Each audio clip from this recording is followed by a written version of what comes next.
What's happening, guys? So, it's a very quiet Friday night. I picked my daughter up. We started watching a Harry Potter film, and she knocked out on me. So I said, you know what? I gotta make a video. What did you guys think of all of those Halloween Society pieces? That was some really cool stuff, fun videos to make, and I couldn't just, I had to make sure that was like a special group of videos. I couldn't just stick one or two in a video here and there. I really wanted to talk as much as I could. Well, I talked a little bit about them, but we had to showcase them on their own. Those are so special, so important to a lot of people in this hobby. Tonight, I came down here, I'm like, what the heck are we going to talk about? We're going to talk about we'll talk about some cool, I think we'll talk about a couple of unique pieces and see where that takes us tonight on this wonderful October evening. All right, are you guys ready? Here we go.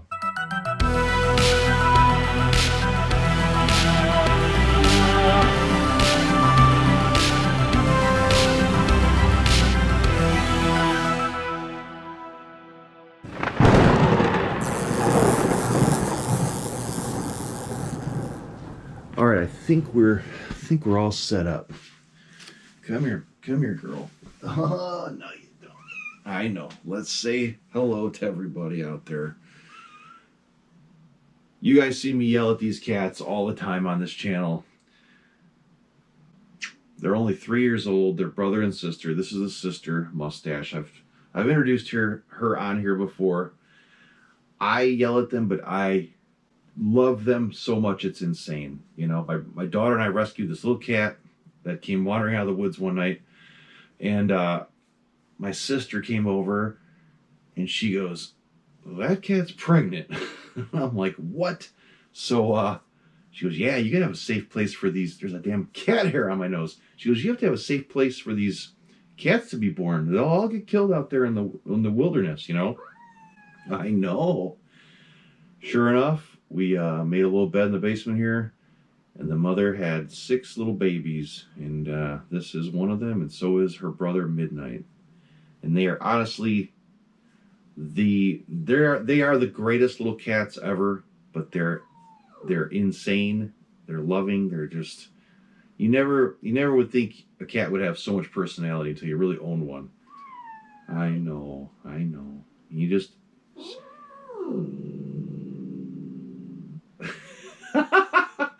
if you guys seen what she does with her little noises she makes, you would not believe it. But quit pushing me away. Oh yeah? She growls like that and plays, but she will never bite. She'll mimic the sounds I make.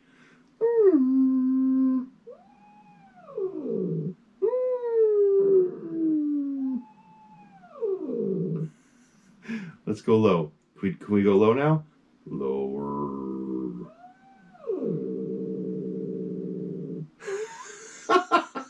There's no theme tonight. God damn. There's no theme tonight. The camera looks crooked. It's gonna drive me insane. I'm like. So there's no theme tonight. We're just gonna talk about cool stuff, okay?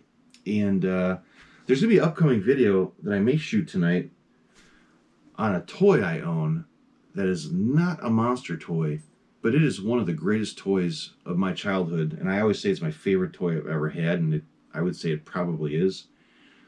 That's going to be coming up. But tonight we're going to talk about cool Halloween masks. It's October. Halloween is coming up quick. I hate to see October fly by so fast. I wish it would last months and months and months. The leaves are changing. It's gorgeous out here in the country where I live. We're going to talk about Mr. David Lady for a moment here. I was finding all of these old pictures, which I've had similar things in the past. Photos of David's old collection in his old apartment in LA or Hollywood. I think it was in Hollywood. And you look at these photos, there's so many great old pieces. And sometimes I would get confused, like, is this Frank's old pictures? It doesn't look like his house at all. But Frank had a lot of the same masks, These guys were it was a much smaller group of people back then. You didn't have social media where you meet 500 other people that are in the mask hobby. No, these were guys that would find each other through little black and white print ads, you know, in Headhunters Quarterly. Put a little ad out there. Hey, looking for a pen pal. You know, hey, I got a mask for sale. And that's how you'd meet people. You know, you meet them by little ads and stuff, and or conventions. You know, that was truly the good old days. I know I wasn't around trading masks in the early 70s, but I was a little kid. But so this takes us back to these photos. So here's a picture from David's apartment. I'm gonna cover up the mask next to this. There's a pinhead there, which tells me this is at least 1987. Hellraiser came out, I think, in 1987. So anyway, that leads us back to this photo. Late 80s, David Lee's apartment, Hollywood. I go, David, do you happen to have this mask still in this photo? Because it is, number one, cool as hell, because it's from the 80s. Clearly it looks like a really nice paint up, and the hair works nice on it. And I figured David probably painted this. However, the man that sculpted it originally was Mr. Rick Baker. And it is a Rick Baker gorilla. Look at that. Probably from the Planet of the Apes movie, I'm guessing. Anyway, here is the Rick Baker gorilla. And I messed his hair up on purpose, but I'm going to flatten it back out. Look at this. How cool is that? Is that neat? I made him more lifelike, you know, with his hair kind of just messy. But I'm going to flatten him back down more like the photo. So David goes, I still have that gorilla sitting right here. You know, this is going back maybe 2 or 3 months ago. And I said, will you sell it? It's about the same time I bought the Carol Borland piece from him. And so excited. He goes, yep, still got it. And if you want to buy it, let's come up with a price. So funny thing is I have that puzzle box. I got that puzzle box. I should put my puzzle box in front of it. How's that? So that puzzle box was a model kit. This did not come with, this was not David's. I just happened to have this in the other room, but I believe Screamin' produced this puzzle box as a model. It was a model kit, and you just glue it together, you know? Pretty sure Screamin' put that out. I could be wrong, though. But anyway, it has nothing to do with the mask, but hey, it's right there. So let's just add a little coolness to this. Okay, let's get him a little more looking like his photograph there, but just a really neat piece. Rick Baker, I could say a million things about Mr. Rick Baker. I want to meet him so bad in person. I've never got to meet Rick Baker. Anyway, cool piece. I love gorillas. I've got great ape masks. Here's one of the best ones in the whole room. You guys remember the good old distortions. I believe this is called a super gorilla. And way back when Frank and I would talk about this piece, it was never foam filled like it is now. I ended up having it foamed, but we'll put this stuff aside for now. Let's get the gorilla next to this guy. Ed Edmonds, of course. Real cool. Similar noses, at least, but this thing is so big. And keep in mind, Frank was in his 70s, okay? And he was a man. This did not come from Frank, okay? I'm just talking about this real quick. Frank was a man who started collecting like in 1975. How old was Frank? Okay, let me see if I can figure this out. Frank was the same age as my father. They were both born in 1948. Wow. That's crazy. So, yeah, Frank was the exact age as my father. In fact, their birthdays were really close. Both December birthdays. Yeah, 1948. So that means Frank would have been 27 years old in 1975. Crazy. I was 3. And Frank went to the 1975 Famous Monsters Convention in New York City. and was absolutely buying masks to collect them and put them on display. So it just, to me, when, you know, I look at all of this, I look at this, I look at the hobby, I look at friends of mine with big collections, and I sit there and it blows my mind. It's crazy to me when I think that there was a man, or there's other people doing this when I was 3 years old, you know, like, it's crazy. You know, in 1975, you know, that was the days of disco, right? Punk rock was happening. Yeah, so Frank, back to, well, that whole story goes back to this. Okay, my babbling. Please forgive me if I ramble on too much, and please forgive me if I repeat myself on all of these videos. I'll do little clips, and sometimes they're shot at different times, and I'll say the same shit in all the clips. So you will hear me repeat myself. But Frank would say this was this was a special prototype that Ed would take to trade shows. And way back when Lee was writing the book, the Distortions book, Ed was like, I don't remember doing that. You know, like, of course he knows the piece, but he goes, I don't remember it being something I would take to trade shows as a prototype. However, it is the catalog copy. You could call it a prototype, because none of them looked like this. None of them had this exquisite hair, like this killer hair work. They just either were bald, or I think they had a little bit of hair. My good friend Darren Fowler, one of the biggest Distortions guys on the planet, said, man, they do not look like they're like this. Totally like the special one Ed did. And the eyes, everything matches up to a T to the old catalog photo. So that's, you know, it's obviously the one that Ed put together, painted, paired to shoot for that nice catalog photo right around right around 87 or 88, which is, you know, now that I think about it, right around the time that this sucker was sitting in David Lady's collection. So that's kind of cool, you know. They're both about the same age, you know. I'm just foggy on whether when Rick sculpted the original sculpture for this, you know. I'm guessing it could have been for that one Planet of the Apes film. I'm not a gigantic Planet of the Apes fanatic, so I'm pretty foggy on details on some of those movies. But anyway, had to show you this. It's really cool. I got killer gorillas. I got more gorillas. There's another. The other one. This is a good one with black hair. He'll look really cool. Who doesn't like gorilla masks, you know? Gorilla masks,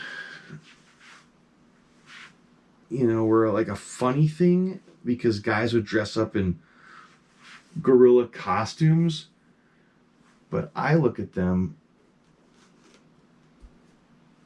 as being something just really, really neat, you know? I don't think of the funny end of it where guys were in the gorilla suits, you know? Like, when I think of gorilla, first things that come to mind with gorilla costumes and movies, Trading Places, of course. Trading Places. I sold my other 83 copy, the Delgado gorilla. But I also think of one of my favorite movies of all time, the Kentucky Fried Movie. You know, cool gorilla masks. I don't know if I have any more. I got Yetis. I've got Crate Beasts, Wolfmen, but no other. I don't think I have any other gorillas in here. So these are 4 great gorilla masks, and not only going into any more about these, I just had to show them together. It was cool, you know. All right, guys. Now I'm going to show you something really neat. Okay. Now I'm going to go into a piece that I bought in Wyoming from Ira Brown's collection. Ira's son sent me a whole bunch of photos of all these masks. You know, I'm just looking at these little pictures, flipping through, like, you know, recognize that, not that, you know, trying to categorize them and split them up and figure out pricing. And then I flip to this photo and see this. And I'm like, what is that? And the more I stare at this photo, I said, can you send me some more pictures of this thing? And what is it? And he'd be like, I don't know what it is, but it's been here for a long time. And I go, it is awesome. And I liked it so much. And number one, when I was coming up with pricing on Ira's collection with his son, I was trying to be very fair. This thing, though, I don't know what the heck it is. It looks cool as hell. It looks really old. It looks real vintage to me. And I'm like, I want to find out more about it because, number one, I want to be fair. Number two, I don't want to overpay where I'm paying, you know. And I did. I've overpaid. It's the funny thing. I made a couple of mistakes buying that collection. I definitely overpaid on a few things. Not like drastically, but enough to go, oh my God, how the hell did I make that mistake, you know? So it happens. I paid like $300 too much on something, you know. So when I say you got to be careful with this stuff, I'm dead serious. So let me get this piece, all right? Keep in mind, I start emailing pictures to everybody, all the heavy hitters in the hobby, all the knowledgeable friends I got, the old heads, the OGs, the original gangsters, and nobody can ID this, right? And I'm like, man, you know, usually somewhere somebody will go, oh yeah, that was made by so and so. It's this, it's that, whatever. So, you know, Dante, Pete Roberts, Billy Kirkus. I went to like the top geniuses out there in the hobby, like Kleckostein. Nobody can ID this thing, right? So I call up Kelly Mann. I go, dude, you're so knowledgeable with stuff. What are your thoughts on this piece? Like, what is this? Do you recognize it? And he's looking at it. Oh, wait, rewind. So I'm kind of just like, for now, I'm like blowing it off. Like, well, I'll come up with some kind of figure in my head, and then I'll go out there and look at it. I'm thinking the thing's massive, right? So now I'm flipping through photos I brought home from Frank's house. I'm sitting in my living room. This is before I went to Wyoming. And I got some pictures of Forey Ackerman sitting in his collection in different photos. And guess what is sitting inches away from Forey's head? This dude. And I'm like, holy shit, there it is. And it's obviously, this is not like some mass-produced thing where they're everywhere. I go, that's it. And I could tell by the bottom lip and like the staining, like just the coloration of things, 100% same thing, right? So now I'm really excited. Like, what is this, you know? I call up Kelly Mann, the mask doctor, my good buddy Kelly Mann. And I go, Kelly, here's what I have. I'm looking to buy this thing. I just want to identify it. That's all. And you know, it's some things are just weird. You can't put a price on them. You just kind of make it up as you go because there's no price guide for things like this. There's no comparables out there. So I go, this was seen in Forey's collection in multiple pictures. One of the coolest photos ever of Forey Ackerman. This is in it. So I'm going to show you these pictures right now while we're speaking. I'm going on and on with Kelly. And Kelly, he's like, send me some more close-ups. So I sent him the few photos I had from Ira's son. And Kelly goes, is that wire inside? Hey! Is that wire inside? And I go, yeah, I'm pretty sure. There's like metal wire.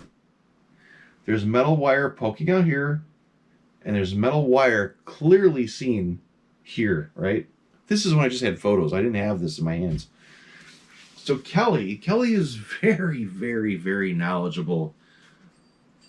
That's what you... Give me that! Stop it! Oh, great. Yeah, wake up my freaking daughter. Kidding. Ding, ding, ding, ding, ding, ding. God. So,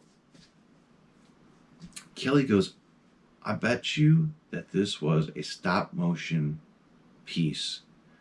Meaning like stop-motion, animation, clay, blah, blah, blah. He goes, I bet it was made for some sci-fi movie or TV commercial, had to be a stop motion piece because they would put wire in them.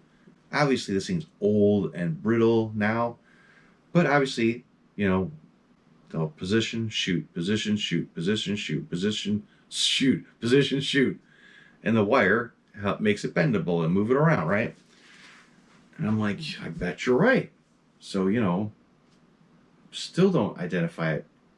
Now I'm going nuts. Like, oh, I gotta find out what this thing is. It's driving me insane, right? And it's in one of my favorite pictures of 40 Ackerman. I remember when this picture I'm gonna show you now. So back in like probably the late 80s, I was sitting having breakfast, and my mom read the Inquirer all the time. You know, that stupid, crazy bullshit. And one morning, she cuts out this photograph of 40 Ackerman. It's 40 Ackerman with all these heads.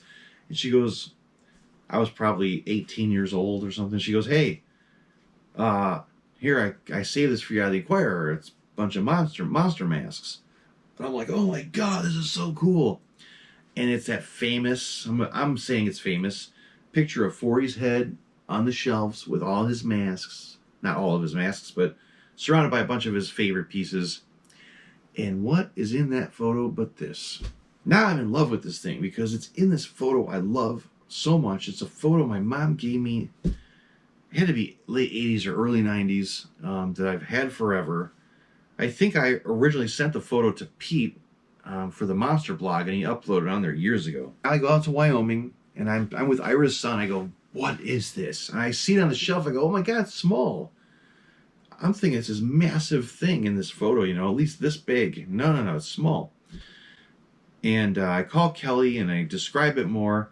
And I go, Kelly, this thing is, it's got old, you know, poly foam or like whatever the hell you want to call this stuff. And I said, there's absolutely wires in it, though, throughout a lot of it. And he goes, oh, yeah, especially, he goes, stop motion for sure. The wire is a dead giveaway, but so is the size. He goes, stop motion stuff is small. They don't make these giant things. They make them small and detailed, easy to move, easy to shoot. He goes, still don't know what it is. So I'm like, all right. I'm talking with Ira's son, and I'm trying to explain to him, like, I don't know what it is. I've researched the shit out of this thing. I go, I gotta tell you, it was seen in photos with 40 Ackerman. And he goes, oh yeah, there's a certificate in there, you know, on this piece. I go, what? I'm like, all this time, I'm going nuts, and you tell me there's a certificate. I go, can we find it? And he goes and finds a certificate from the Acker Mansion before he signed it. And I'm so excited now, like, we're gonna find out exactly what this thing is, right? And I look at it, description, red alien. My mother. So I'm like, okay. So anyway, I make a deal with Ira's son. And even Ira's friend I've talked to about all the Mike Langlois stuff, he had no clue what it was. So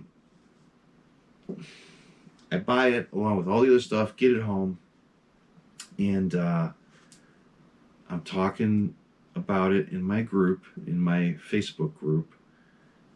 And this guy he's more of a movie prop collector. He's not like a big mask collector, but I talk to him sometimes. And he just goes, oh, that's blah, blah. Instantly told me what it was, the name of the character, and what movie it was from. Have you guys guessed what this is yet? I'm about to tell you. This thing is from a 1978 or 79 TV movie of Doctor Strange. This was made by special effects artist Mark Wolf for the 1979, 78, 79, I believe made for TV movie.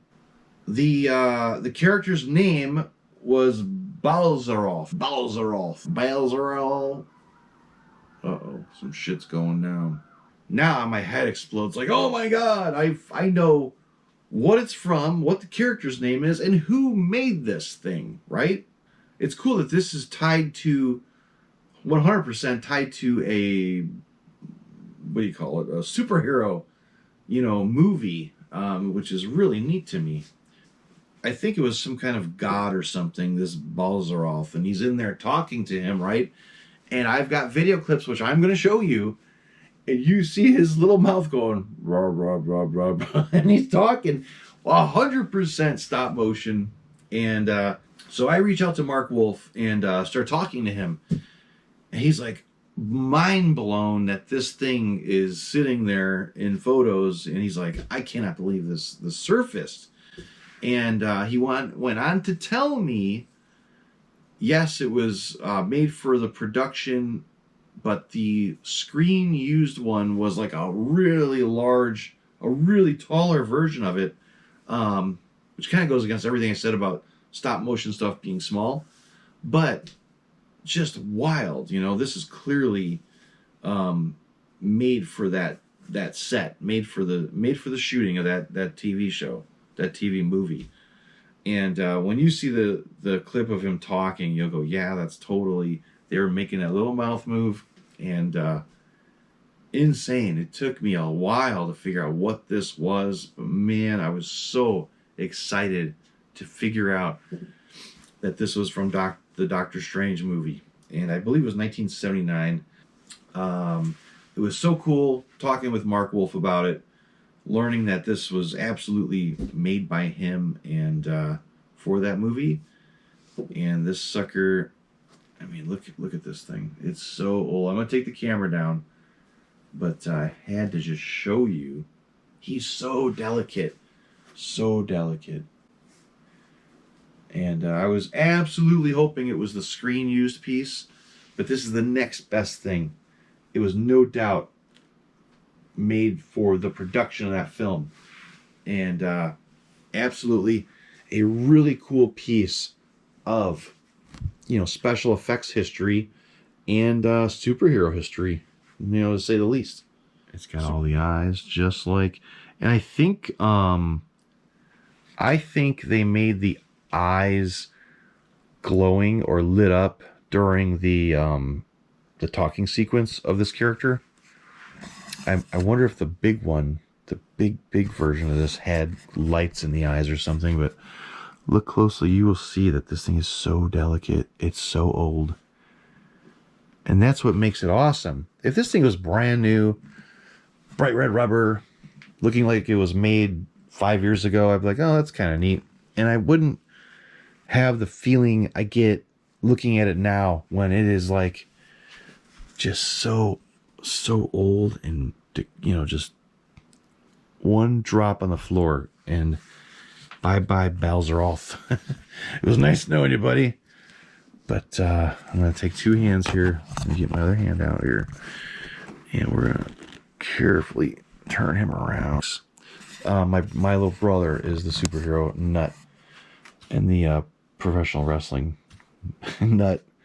But really, really neat. And I just had to show you. I said we're going to start talking about some cool things on this episode, and I've been waiting to do a video on this sucker. I've been thinking about putting him in auction. Anyway, had to talk about this guy, and I special thanks to Kelly, man, and all you out there I've pestered the shit out of trying to figure out what this guy was. And that to me that is so much fun.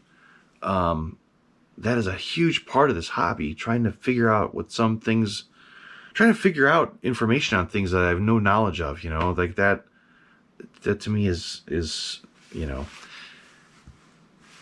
that makes this hobby a lot of fun. All right, on to the next. All right.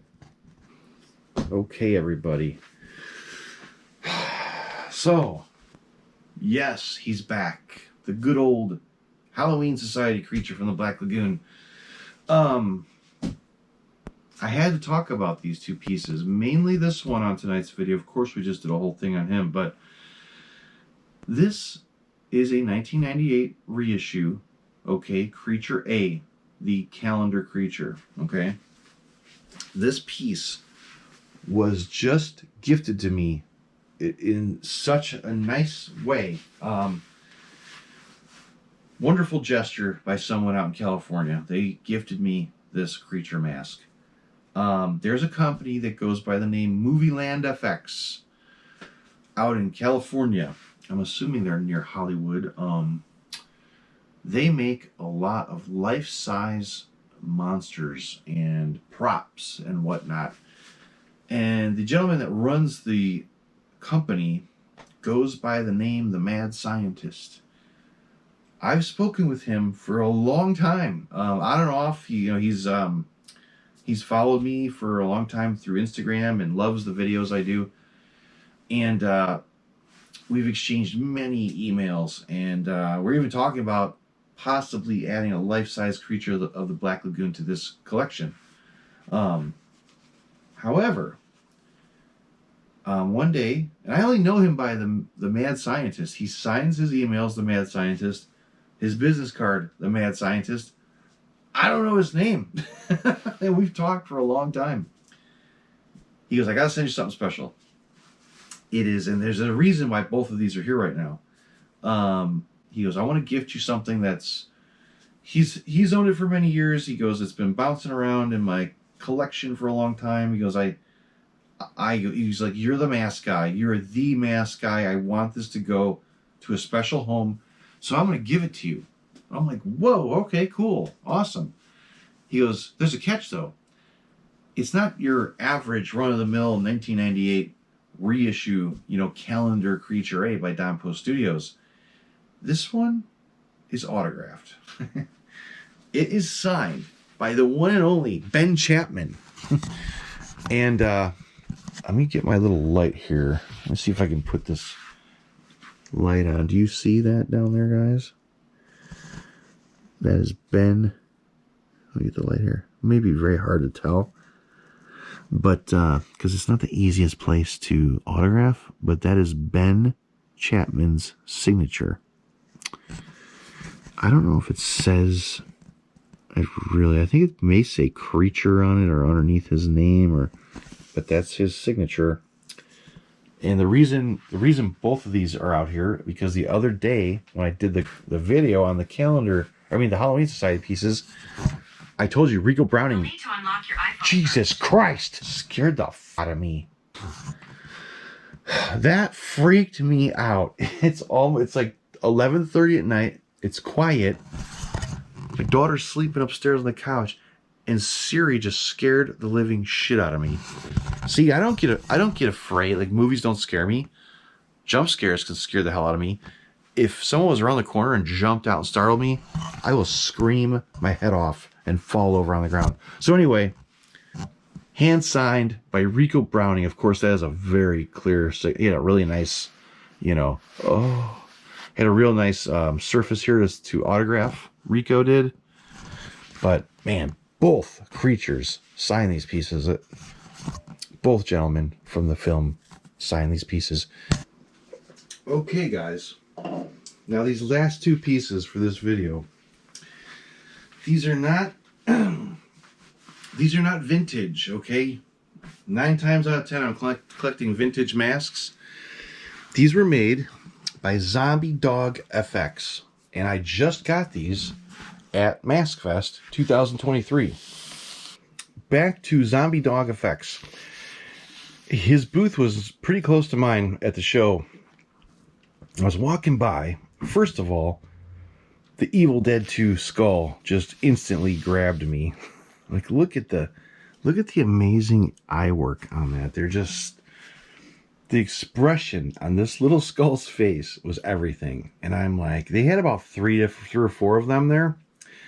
They let me pick the one I loved the most, and this was it. They were all great, but this one just, look at his little eyes. They're so funny. And I'm not laughing at the piece. I'm in love with it. I'm in love with the little expression this thing has. It's great. Sitting there buying this one, I look over and see this awesome, like, ghoul creature, something out of Scooby-Doo. Let's put him back on his fancy mask stand. So this one's called the Goon, okay? Zombie Dog FX, the Goon. And on screen, I'm looking through my screen now on the camera here.